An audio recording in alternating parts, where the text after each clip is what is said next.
Your will be done in earth as it is in heaven. So Mark 14 and verse 36, he said, Abba, Father. This is Christ praying just prior to his crucifixion.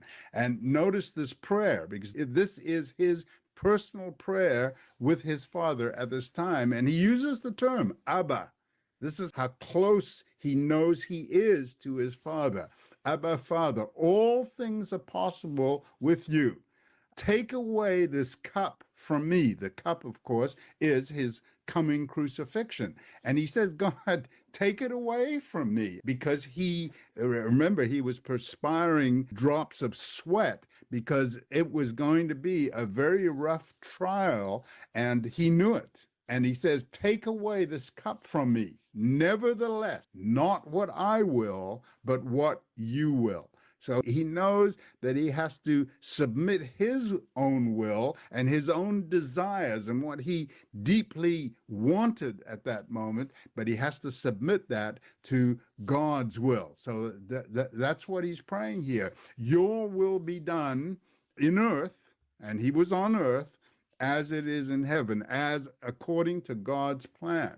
And in 2 Corinthians 12:7, and lest I should be exalted above measure. This is the Apostle Paul talking here. And he says, lest I should be exalted above measure through the abundance of the revelations. God really revealed a lot of information, a lot of biblical and spiritual depth to the Apostle Paul. There was given to me a thorn in the flesh, the messenger of Satan, to buffet me, lest I should be exalted above measure. When it says here, a thorn in the flesh, Paul had some sort of physical difficulty. That's what this thorn in the flesh means here. And he prayed God about it, because he says in verse 8, for this thing I besought the Lord thrice, 3 times, that it might depart from me. It hindered him in his physical being, in his health. And he said to me, God said to him in verse 9, my grace is sufficient for you, for my strength is made perfect in the weakness. In other words, Paul, you're going to be continuing to live with this health disorder, whatever it might be. And we think it had to do with his eyes from different other contexts in Paul's writings.